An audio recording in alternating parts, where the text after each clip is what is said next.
الحمد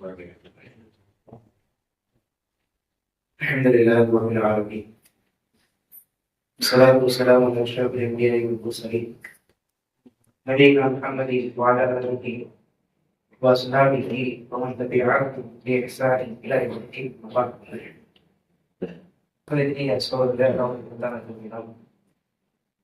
மீது உலகிய அவருடைய இந்த வங்கியில் புரிந்திருக்கக்கூடிய அவர்களுக்கு நன்றி செலுத்துவதற்காக அமர்ந்திருக்கிறோம். நம்முடைய இடத்திற்கும் செய்வதற்குமான ஒரு பூர்ணமான மனிதர்களுக்கும் தந்தருக்கான பிரார்த்தனை செய்வதாக இந்த வகுப்பை அல்லாஹ் சுப்ஹானஹு வ தஆலா தூய்வாசிகளை குறித்து சொல்லக்கூடிய செய்திகளை அதிலிருந்து கிடைக்கக்கூடிய ஈமானிய பாடங்களையும் படிப்பனைகளையும் தொடர்ச்சியாக நாம் பார்த்தோம். அந்த வகையிலே இன்று அல்லாஹ் சுப்ஹானஹு வ தஆலா குகையிலிருந்து அவர்கள் சென்று அந்த ஊரிலே தங்களுக்கு தேவையான ரிசுக்கை உணவை வாங்கி வருவதற்கு ஒருவரை அனுப்பும் பொழுது அவருக்கு இந்த மதத்தை விட்டு இறைவனை ஏற்றுக்கொள்ளக்கூடிய இந்த மார்க்கத்தை விட்டு சென்று விட்டால் கண்டிப்பாக அவருக்கு வெற்றி கிடையாது என்பதை அவருக்கு நினைவுறுத்தி அனுப்பக்கூடிய சம்பவத்தை பார்த்தோம். என்னதான் நிர்பந்தமான சூழ்நிலைகளை சில விஷயங்கள் அனுமதிக்கப்பட்டிருந்தாலுமே அந்த விஷயங்களை எடுத்துக்கொள்ளாமல் ஈமானை கொண்டே பாதுகாக்க துணிவது ஒரு உண்மையான உண்மையினுடைய தார்மீக கடமை. எவ்வளவு இக்கட்டான சூழ்நிலையாக இருந்தாலும் அல்லாஹ் தஆலா எனக்கு அதுல இருந்து விடுதலை கொடுப்பான், அல்லாஹ்வை நான் முழுமையாக சார்ந்திருக்கிறேன் என்று சொல்லி எவ்வளவு இருப்பாரோ கண்டிப்பா அல்லாஹ் இருந்து இந்த இன்மையை பெற்றுக் கொடுப்பான், நாளைக்கு மறுமையை பெற்றுக் கொடுப்பான். அது தொடர்ச்சியாக அல்லாஹ் தஆலா சொல்லி காமிக்கிறான்.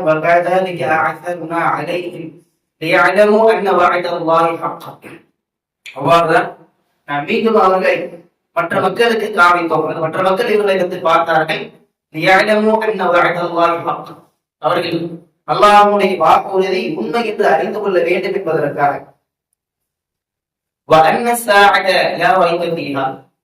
மறுமை நாள் என்பது அதுல எந்த விதமான சந்தேகமும் கிடையாது. அவர்களுக்கு மத்தியிலே ஒருவருக்கொருவர் முரண்பட்டுக் கொள்கிறார்கள், விவாதித்துக் கொள்கிறார்கள். அவர்களுக்கு சில பேர் சொல்றார்கள், இவர்களுக்கு மேலாக ஒரு கட்டிடத்தை எழுப்பி விடுவோம், ரப்பவும் ஆலமுதையும் அவர்கள் யார் என்று அவர்களுடைய இறைவனுக்கு தெரியும்.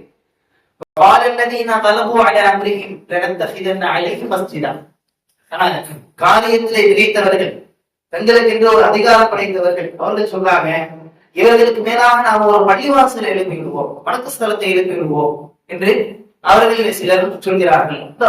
இந்த விசனத்தை சொல்றார்கள்.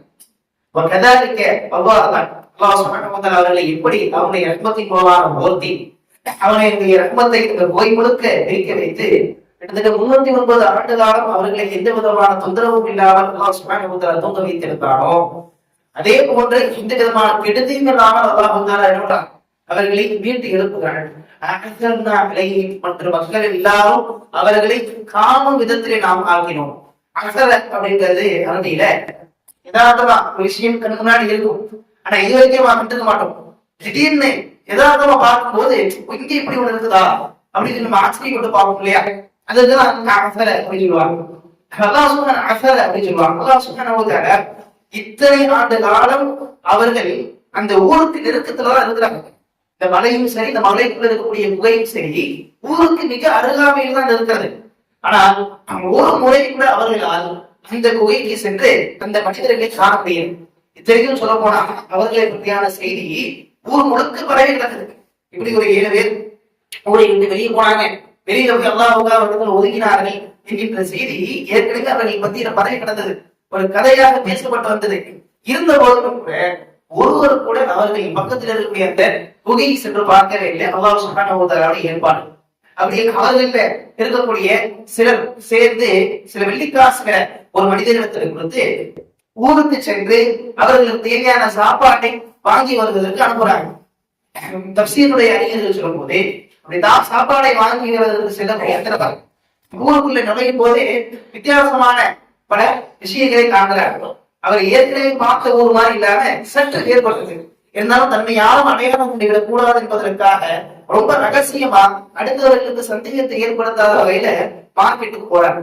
மார்க்கெட்டுக்கு போய் இடத்துல இருக்கக்கூடிய அந்த வெள்ளி காசுகளை நீட்டி உணவு பொருட்களை வாங்குவதற்கு முற்படும் போது அந்த மார்க்கெட்ல இருந்த வியாபாரி இந்த காசுகள் எல்லாம் பார்த்துட்டு இது ரொம்ப பழைய காலத்து காசு மாதிரி இருக்குது, கண்டிப்பா ஏதோ ஒரு இடத்துல இருந்து புதையல் கிடைச்சிருக்குது அப்படின்னு சொல்லி இந்த காசு உங்களுக்கு இங்க இருந்து கிடைச்சது, கண்டிப்பா உங்களுக்கு ஏதாவது புதையல் தான் கிடைச்சிருக்கணும், அந்த புதையல் எங்க இருக்குன்றத காட்டி நம்ம 2 பேரும் பண்ணிக்கலாம், பாதி எடுத்துக்கலாம் அப்படின்னு அந்த இடத்துல பேர பேச ஆரம்பிக்கிறேன். அப்ப அந்த மனிதர் சொல்றாரு, எனக்கு புதையல் என்ன தெரியாது, இது எங்களுடைய சகோதரர்கள் சில பேர் கொடுத்த காசு, எனக்கு உடனடியா பட்டத்தை கொடுங்கன்னு சொல்லி சந்தேகப்படுற மாதிரி அவரை பயந்து கொண்டு பேசும் போது அவர் என்ன பண்றாரு, கிடைக்காது முடிச்சிருந்தாரு. இவருடைய செய்தி காவலாளிகளுக்கு தெரிவிக்கப்படுது. அது மன்னருக்கு எழுதி சொல்லப்படுது. மன்னர் இடத்துல போனதுக்கு பிறகு பண்ணிடுறாரு, உண்மையை நடந்த விஷயங்கள்லாம் சொல்றாரு. தக்னூஸ் தக்கானியஸ் என்கின்ற மன்னனுடைய காலத்துல நாங்க இருந்தோம், என்னுடைய கடைசியா என்னுடைய ஆடு, அந்த ஆட்டை வித்த காசுல கொஞ்சம் என்னுடைய சகோதரத்திலிருந்து நான் வாங்கின காசு கொஞ்சம், அந்த காசை வச்சுதான் நான் சாப்பாடு வாங்க வந்திருக்கிறேன் அப்படின்னு சொல்லி சொல்லும் போது அவர்கள் நடந்ததை அறிந்து கொள்கிறார்கள். அவர்கள் யாருக்கு சொல்லி தெரிந்து கொண்டு திரும்புறாங்க. அவ மன்னரோடு சேர்ந்திருக்கூடிய மற்ற மக்கள் சொல்றாங்க, அந்த குகை கிட்ட வராங்க.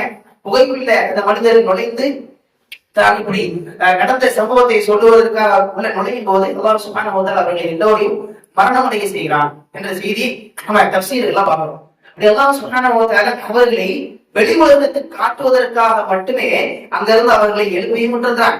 அங்கிருந்து ஒரு மனிதரை மட்டுமே அல்லாஹ் சுப்ஹானஹு வ தஆலா ஊர்ல அனுப்பியிருக்கிறான். எதற்காக அல்லாஹ் சுப்ஹானஹு வ தஆலா இவர்களை அந்த ஊர்ல இருக்கக்கூடிய மக்கள் கண்டுகொள்ள வேண்டும் என்பதற்காக அனுப்பினான் சொன்னா, அந்த இடத்துல இருக்கக்கூடிய மக்களும் சரி, அவர்களுக்கு பின்னாடி இருக்கக்கூடிய மக்களும் சரி, அல்லாஹ்வுடைய வாக்குறுதியானது உண்மையானது என்பதை அறிந்து கொள்வதற்காக.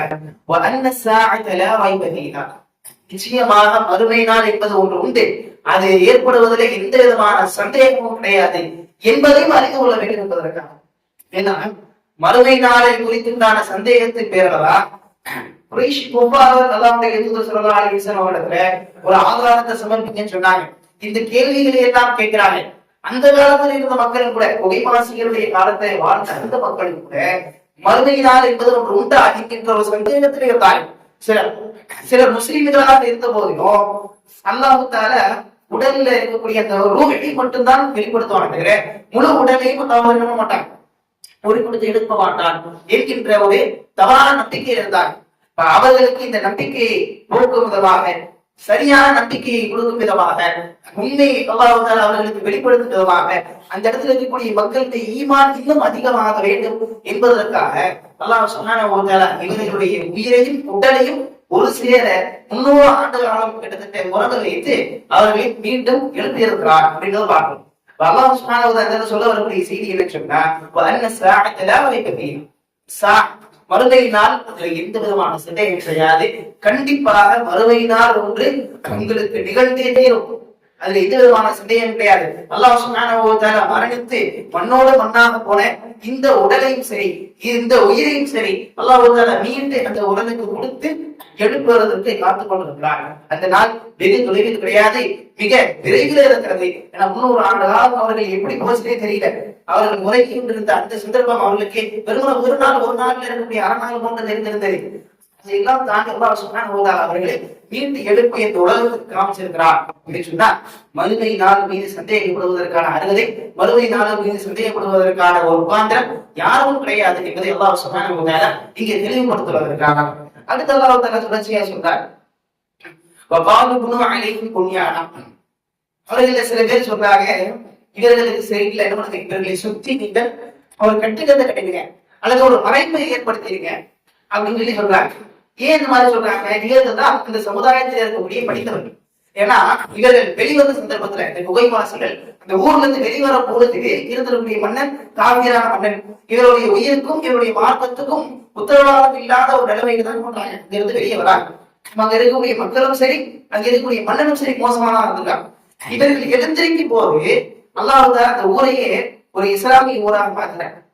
இங்க இருக்கக்கூடிய மக்களை எல்லாம் முஸ்லிம்களாக மாத்தினார். அங்க இருக்கக்கூடிய படித்தவர்கள் சொல்றாங்க, இவர்கள் மக்களுடைய கண்கள்ல படாமல் இருப்பதற்காக இவர்களை சுத்தி என்ன பண்ணிருக்கீங்க, ஒரு தடுப்பையும் மறைப்பையும் ஏற்படுத்திடுங்க. ஏன்னா வந்திருக்கக்கூடிய இவர்கள் முன்னாடி வரக்கூடியவர்கள் என்ன பண்ணுவாங்க, இவர்கள் நல்லவர்கள் நினைச்சு இவர்கள் அவுளியாக்கள் ஆக்கி இவர்களை டிஸ்டர்ப் பண்ணிட்டு இருப்பாங்க. அதனால யார் கண்களுக்கும் படாமல் யாரும் இவர்களை நெருங்க முடியாத அளவுக்கு இவர்களை சுற்றி நீங்கள் ஒரு தடுப்பையோ அல்லது ஒரு கட்டிடத்தை ஏற்படுத்துங்க அப்படின்ற மாதிரி அங்க இருக்கக்கூடிய மக்களுக்கும் ஆட்சியாளருக்கும் ஒரு ஐடியா கொடுக்குறாங்க. ரப்புஹும் அஅலமு பிஹிம், அல்லாஹ் சொல்லிட்டு தொடர்ச்சியா சொல்றான், ரப்புஹும் அஅலமு பிஹிம், அல்லாஹ் சுப்ஹானஹு வ தஆலா அவர்கள் யார் என்பதை அறிந்து கொள்கிறார். அவர்கள் யார் என்றது அவர்களுடைய இறைவன் தெரியும். அப்படின்னா அல்லாஹ் சுப்ஹானஹு வ தஆலா இடத்துல அவர்களுக்கு ஒரு குறிப்பிட்ட ஒரு இடம் இருக்கு, நல்ல படித்தவர்கள். அதனாலதான் அவர்கள் எதிர்காலத்தையும் சிந்தித்து இந்த மாதிரியான ஒரு யோசனையை சொல்றாங்க. இதற்கு முன்னாடியே அவர்களுக்கு மத்தியில் அவர்கள் விவாதித்துக் கொண்டார்கள் எப்படி சொல்றாங்க. எந்திரிச்சு வந்தவர்கள் என்ன பண்றது, எதிர்த்து வந்துட்டாங்க, இந்த உதயவாசியில் அவன் இறந்து போயிட்டாங்க, இவங்க என்ன பண்றது அப்படின்றத ஏற்கனவே அவர்கள் பத்தி ஒரு விவாதமா இருந்தது, அவர் வாக்குவாதமா இருந்தது. அதோடதான் படித்தவர்கள் சொல்றாங்க, மக்களுடைய கண்களுக்கு படாமல் என்ன அவர்களை நீங்கள் மூடிடுங்க, மக்களுடைய மக்களுக்கு படாமல் நீங்க மூடிட்டீங்கன்னு சொன்னா அது அவர்களுக்கும் சிறப்பாக இருக்கும், மக்களுக்கும் இது ஈமானி பலமாக இருக்கும் அப்படின்றாங்க. அடுத்து அல்லாஹ் சுப்ஹானஹு வ தஆலா சொல்றாங்க, தங்களுடைய பேச்சை மிகுத்திருக்க அதிகாரத்துல இருக்கக்கூடியவர்கள் சொல்றாங்க, அவர்கள் மேல நாம கண்டிப்பா ஒரு மஸ்ஜித் எடுத்துப்போம், அவர்கள் மேல கண்டிப்பா நம்ம ஒரு பள்ளிவாசலுடைய பக்கம் மனஸ்தலத்தை ஏற்படுத்துவோம் அப்படின்னு சொல்றாங்க. யதார்த்தத்துல நீங்க பார்க்கும்போது இவர்கள் அல்லாஹ் சுப்ஹானஹு வ தஆலா இவருடைய கருத்தை ஆதரிக்கிறது. இவர்கள் மற்றவர்களை காட்டிலும் மிதமிச்சு போறாங்க, அநியாயமான முறையில வரம்பு மீறி போறாங்க. அதனால அல்லாஹ் சுப்ஹானஹு வ தஆலா அவருடைய காரியத்தை மிகைத்தவர்கள் சொல்லி காமிக்கிறேன். கண்டிப்பா இவர்களுக்கு மேல நான் ஒரு வணக்கஸ்தலத்தை ஏற்படுத்திக் கொள்வோம் அப்படின்னு சொல்லி சொல்றாங்க. அல்லாஹ்வுடைய தூதர் ஸல்லல்லாஹு அலைஹி வஸல்லம் அவர்கள் மிகவும் எச்சரித்த ஒரு விஷயம். அல்லாஹ்வுடைய தூதர் ஸல்லல்லாஹு அலைஹி வஸல்லம் அவர்கள் அல்லாஹ்வுடைய சாபம் இருப்பதாக சொல்லியிருக்கிற விஷயம். ரசூலுல்லாஹி ஸல்லல்லாஹு அலைஹி வஸல்லம் அவருடைய மரணப்படுகை அவர்களுக்கு திடீர்னு சொல்லின வருது, திடீர்னு போகுது. அப்ப அல்லாஹ்வுடைய தூதர் ஸல்லல்லாஹு அலைஹி வஸல்லம் அவர்கள் முகத்துல ஈர துணியை போட்டுறாங்க. அந்த ஈர துணியை விலக்கி விட்டு சொல்வார்கள், லஅனத்துல்லாஹி அலல் யஹூது வல் நஸாரா, அல்லாஹ்வுடைய சாபம் யகூதிகள் மீதும் நஸ்ரானிகள் மீதும் உண்டாவதாக. இத்தஹது குபூர அன்பியாஇ மஸாஜிதா, அவருடைய நபிமார்களுடைய கபர்களை வணக்கஸ்தலங்களாக இருந்து கொண்டார்கள் என்று சொல்லி ரசூலுல்லாஹி ஸல்லல்லாஹு அலைஹி வஸல்லம் மரண தருவாய் வரைக்கும் இருந்தாங்க. அவர்களை செவித்துக் கொண்டே இருந்தார்கள். காரணம் என்ன சொன்னா, நல்லவர்கள் இறந்ததற்கு பிறகு அவர்களை சுற்றி ஒரு தர்காவையோ அல்லது ஒரு மடத்தையோ கட்டி அதிலே சென்று அவர்கள் வணங்க ஆரம்பிக்கிறாங்க. அதுல இருப்பவர்களிடத்துல அவர்கள் துவா கேட்க ஆரம்பிச்சாங்க. ஆனா இந்த இடத்துல சொன்னவங்க இந்த இடத்துல நம்ம ஒரு வணக்கஸ்தலத்தை கட்டி அல்லாஹ்வை வணங்க வேண்டும் என்ற நோக்கத்துல சொன்னாங்க. பிற்காலத்தில் வரக்கூடியவர்கள் அதை ஒரு தர்காவாக அந்த இடத்துல இருக்கக்கூடியவர்களை வணங்கப்படக்கூடியவர்களாக ஆக்கிவிடலாம் என்பதற்கான அறிஞர் என்ன சொன்னாங்க, முன்னாடியே அவர்கள் இருக்கக்கூடிய இடத்தை முழுமையாக மறைத்து விடுங்கள் என்று சொல்லி அவங்க இருக்கக்கூடிய அறிஞர்கள் சொன்னாங்க. அவர்கள் அல்லாஹ் சுப்ஹானஹு வ தஆலா நல்ல தெரியும், அவர்கள் இறைவனிடத்துல ஒரு சிறந்த ஒரு இடத்துல இருக்கிறார்கள் என்று அல்லாஹ் சுப்ஹானஹு வ தஆலா இந்த வசனத்தின் வாயிலாக நம்ம சொல்லி காட்டுகிறத பார்க்கிறோம். தஃசீருடைய அறிஞர்கள் இதை நமக்கு சொல்றாங்க பார்க்கிறோம்.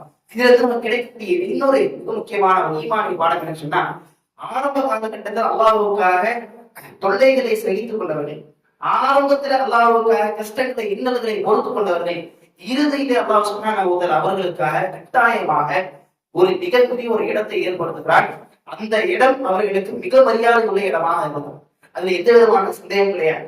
இவர்கள் அல்லாஹ்வுக்காக தன்னுடைய வீட்டை, தன்னுடைய குடும்பத்தை, தன்னுடைய சொத்து எல்லாத்தையும் விட்டுட்டு வெளியே வந்தார். ஆனா இவர்கள் மீண்டும் எந்திரிக்கும் போது அவர்களுக்கு ஒரு மரியாதை அல்லாஹ் சுப்ஹானஹு வ தஆலா கொடுத்திருந்தார். அவர்களுடைய கண்ணியத்தை அல்லாஹ்வுக்காக இருக்கிறதுக்கு எல்லாரையும் உயர்த்தி வைத்திருந்தார். அதே போன்று மார்க்கத்திற்காக வாழ்ந்தக்கூடிய மார்க்கத்திற்காக கிடைக்கக்கூடிய இன்னல்களை துன்பங்களை தாங்கிக் கொள்ளக்கூடியவர்கள், அல்லாஹ்வுக்காக பொறுத்துக் கொள்ளக்கூடியவர்களுக்கு கண்டிப்பாக ஒரு கட்டத்திலே அல்லாஹ் சுப்ஹானஹு வ தஆலா மிக உயர்ந்த ஒரு இடத்தை கொடுப்பார். அந்த இடத்தை அடைகின்ற வரைக்கும் நமக்கு தேவையானது சபர், பொறுமை. அந்த பொறுமை என்று சொன்னார். பொறுமை என்கின்ற உன்னதமான ஒரு குணம் நம்முடைய வாழ்க்கையை முற்றிலுமாக மாற்றக்கூடியது. இந்த உலகத்திலும் சரி, நாளை வறுமையிலும் சரி, அல்லாஹ் சுப்ஹானஹு வ தஆலா இந்த பொறுமையாளர்களோடு இருந்து அவர்களுக்கான தரஜாக்களை உயர்த்துகிறார். நாம் இந்த உலகத்தில் வாழ்வோம் அல்லாஹ்வுக்காக சில நேரங்களில் சில விஷயங்களை விட்டுக் கொடுக்க வேண்டியதாக, அல்லாஹ்வுக்காக சில நேரங்களில் சில விஷயங்களை செய்ய வேண்டியதாக இருக்கும்.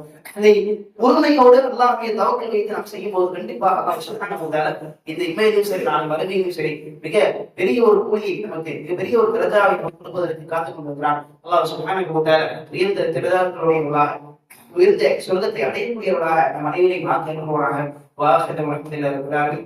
سبحانك اللهم وبحمدك اشهد ان لا اله الا انت استغفرك واتوب اليك.